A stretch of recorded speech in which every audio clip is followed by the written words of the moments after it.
Assalamualaikum warahmatullahi wabarakatuh. Kami kelompok 7 metode penelitian kualitatif beranggotakan 4 orang, Anggun Yunita Fitri, Diarunisa Sabrina, Farid Melvino, dan Vanessa Aulia Asyari. Baiklah, kami akan membahas tentang penelitian fenomenologi dengan judul Kuliah Online dan dampaknya bagi mahasiswa Universitas Negeri Padang. Materi pertama yang akan disampaikan oleh rekan saya, yakninya Vanessa. Disilahkan. Assalamualaikum warahmatullahi wabarakatuh. Perkenalkan, nama saya Vanessa Aulia Syari, NIM 190111323. Saya dari kelompok 7. Di sini saya akan menjelaskan latar belakang dari penelitian yang sudah kami lakukan. Nah, langsung saja. Mengingat pandemi COVID-19 makin hari makin menyebar, sehingga membuat banyak aktivitas masyarakat yang terhalang. Contohnya kalau di lingkungan mahasiswa itu seperti pemberlakuan kebijakan kuliah daring atau online. Jadi para mahasiswa diperintahkan untuk kuliah dari rumah. Nah, hal ini sekarang sedang menjadi topik yang hangat di kalangan mahasiswa, dikarenakan pembelajaran kuliah daring ini menyangkut suatu aspek negatif dan juga positif. Akan tetapi setelah kami lakukan penelitian, kami lebih banyak menemukan negatifnya daripada positifnya. Dimana juga sudah diungkapkan oleh seorang ketua Asosiasi Psikolog Pendidikan atau APSI yang bernama Tia Rahmania MC Psikolog.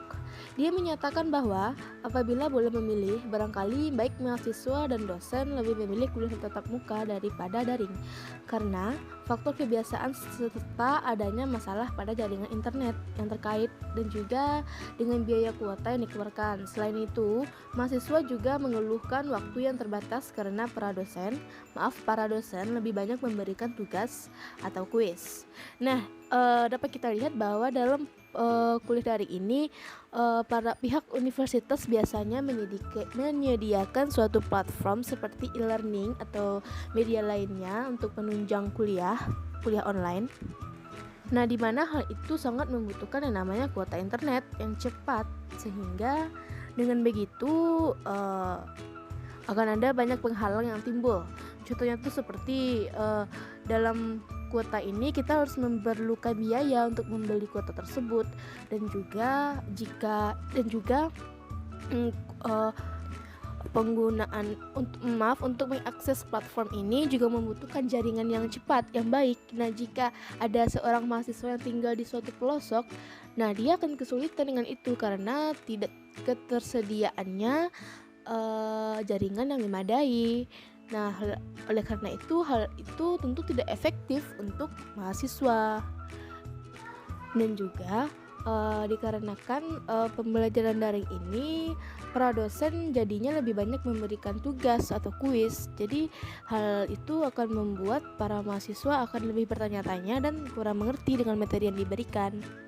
Nah, oleh karena itu kelompok mengambil tema ini karena hal ini juga sedang kami rasakan juga, dan juga hal ini juga sedang maraknya. Dan juga fenomena ini sedang dirasakan oleh masyarakat banyak, yang lebih spesifik yaitu pada mahasiswa dan juga pada siswa-siswi sekolah gitu, karena sekarang ini juga mereka sedang memperlakukan kuliah online juga. Nah, tujuan dari penelitian kami ini adalah untuk mengetahui adakah pengaruh kuliah online ini pada mahasiswa UNP sendiri. Nah, di mana kami mengambil 2 orang narasumber yang merupakan mahasiswa UNP. Dan dalam hal pengambilan data, kami menggunakan metode wawancara dengan ketiga narasumber tersebut. Kami menggunakan media WhatsApp melalui telepon. Jadi kami melakukan wawancara dengan melalui telepon. Nah, sekian dari saya. Selanjutnya akan saya serahkan ke pemateri selanjutnya. Terima kasih. Materi selanjutnya akan dijelaskan oleh Diarunisa. Kepada Adek, disilahkan. Saya Diarunisa Sabrina NIM 190111240 akan menjelaskan terkait tinjauan teori. Kemunculan pandemi COVID-19 memang memberikan dampak yang signifikan terhadap dunia pendidikan. Dampak itu berkaitan dengan perubahan sistem pembelajaran dari yang awalnya bertatap muka di kelas secara bersama, kini berubah menjadi jarak jauh dengan sistem dalam jaringan atau daring. Hal ini dijelaskan oleh Muhammad Lubis et al. Pada tahun 2020. Perubahan pembelajaran dengan sistem seperti ini mau tidak mau, suka atau tidak suka, harus diikuti oleh semua kalangan, mulai dari guru, orang tua, siswa, mahasiswa, maupun pekerja. Walaupun pada awalnya banyak yang menolak sistem pembelajaran seperti ini, namun lambat laun semua pihak dapat menerima perubahan ini. Pertimbangan keselamatan anak menjadi prioritas utama, sepertinya tak dapat terelakkan lagi. Lalu, solusi pembelajaran daring menjadi tatap muka di tengah masa yang sulit ini juga tidak dapat dipilih, karena pembelajaran tatap muka malah mendekatkan siswa atau anak pada ketidakselamatannya dari penyebaran virus COVID-19. Alhasil, mau tidak mau pembelajaran daring harus tetap dilalui. Jikapun ada gangguan psikososial dan emosional, harus diantisipasi secepat mungkin. Menurut Gusti pada tahun 2020, antisipasi ini tidak dapat dilakukan secara mandiri oleh anak, sebab pada masa pandemi ini belum dapat mengontrol kejiwaannya secara mandiri. Tentunya orang tua dan gurulah yang dapat melakukannya. Menurut Syarifuddin 2020. Terima kasih. Materi selanjutnya akan dibahas oleh Diarunisa Sabrina. Kepada adik disilahkan. Assalamualaikum warahmatullahi wabarakatuh. Saya Diarunisa Sabrina, NIM 190111240, akan menjelaskan tentang teknik pengumpulan data dan sampel. Teknik pengumpulan data dan sampel yang kami gunakan adalah dengan cara wawancara, dokumentasi, dan rekaman suara. Wawancara kami lakukan melalui cara virtual seperti telepon dan video call. Kami melakukan hal tersebut untuk menggali data yang berkaitan dengan dampak kuliah online bagi mahasiswa Universitas Negeri Padang. Dokumentasi dan rekaman kami lakukan dengan cara mengcapture proses video call dan merekam suara pada saat telepon sedang berlangsung.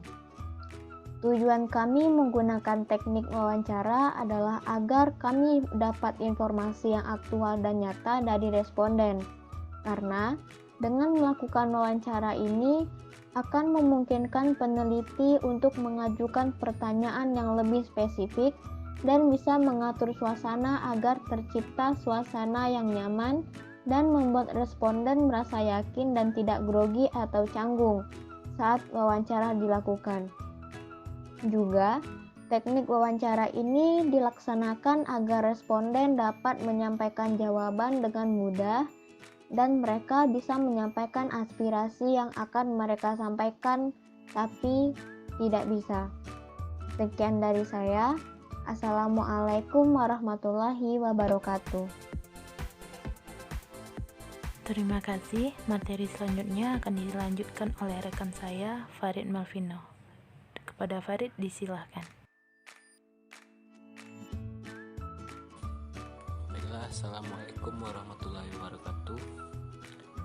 Saya Farid Malvino, NIM 190110228. Di sini saya akan menjelaskan yaitu bagian hasil analisis data. Dari temuan-temuan di dalam penelitian ini, kami memperoleh beberapa hasil dari analisis datanya sebagai berikut. Yang pertama yaitu sistem perkuliahan online ini tentunya memiliki pengaruh atau dampak terutama bagi mahasiswa itu sendiri, baik itu ditinjau dari sisi positif maupun negatifnya. Namun, kuliah online ternyata lebih banyak menimbulkan dampak negatif yang dirasakan oleh mahasiswa UNP. Karena memang yang pertama pastinya mahasiswa belum dan tidak terbiasa dengan sistem perkuliahan online ini, sehingga dalam pelaksanaannya pun terdapat berbagai macam masalah yang timbul. Yang kedua, kendala atau kesulitan yang dialami ketika kuliah online ini lebih ke tugas dan pemahaman materi. Mahasiswa tentunya mengalami cultural shock dengan sistem perkuliahan online ini, sehingga sulit bagi mereka untuk melakukan penyesuaian diri. Dari data ini, kami telah temukan bahwa mahasiswa mengalami kesulitan dalam pemahaman materi yang diberikan oleh dosen atau tenaga pengajar yang bersangkutan. Karena materi yang diberikan hanya berupa materi bacaan saja, sehingga mahasiswa akan kesulitan dalam mengembangkan pemikirannya.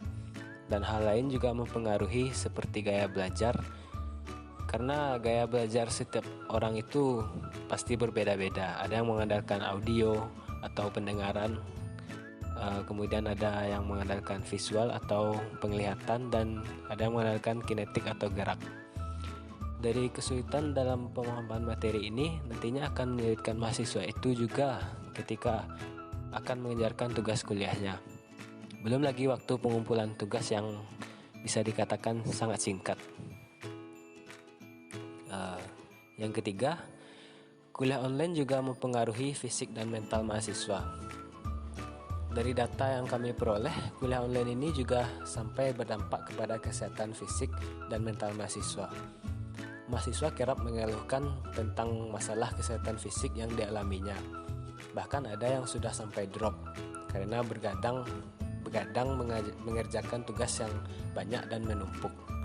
Dari segi mental banyak juga yang merasa frustasi dan stres dikarenakan ketidaksiapan diri dalam menghadapi sistem perkuliahan online ini, sehingga mereka merasa tertekan akibat beban-beban tugas kuliah yang diterima.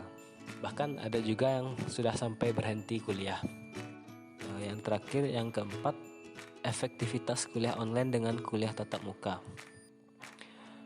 Kami sepakat dan menyimpulkan berdasarkan data dari penelitian ini bahwa sebagian besar atau kebanyakan mahasiswa lebih menyukai atau memilih kuliah tatap muka daripada kuliah online, dikarenakan berbagai macam faktor dan alasan yang sudah kami generalisasi. Yang mana yang pertama yaitu adalah masalah jaringan. Ketidakstabilan koneksi internet akan sangat menyulitkan mahasiswa ketika akan melaksanakan perkuliahan, karena setiap daerah tempat tinggal mahasiswa itu sendiri memiliki jangkauan jaringan yang berbeda-beda.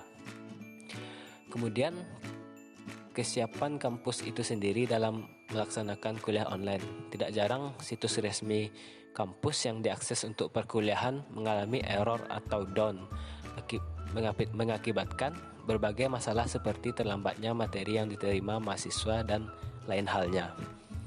Yang terakhir berikutnya yaitu tadi masalah pemahaman materi yang dirasakan mahasiswa, bahwa dalam hal pemberian materi ketika kuliah online ini tidak seefektif ketika kuliah tatap muka. Baik, sekian penjelasan dari saya kembalikan kepada moderator.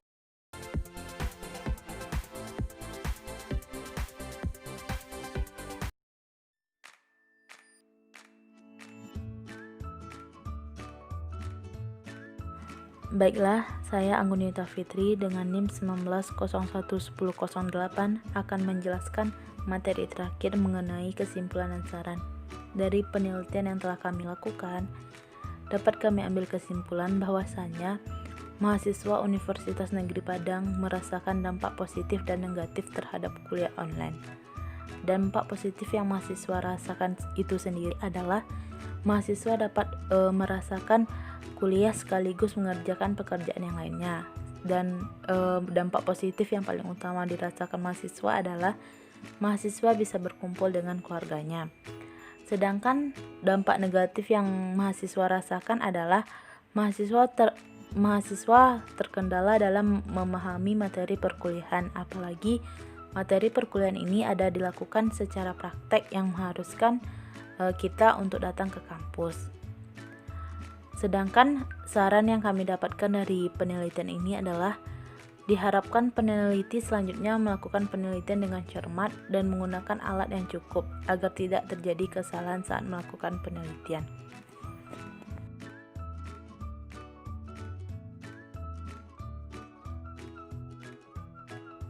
Baiklah, hanya itu yang dapat kami sampaikan. Saya sebagai moderator, mohon maaf atas segala kesalahan. Saya akhiri dengan Assalamualaikum warahmatullahi wabarakatuh.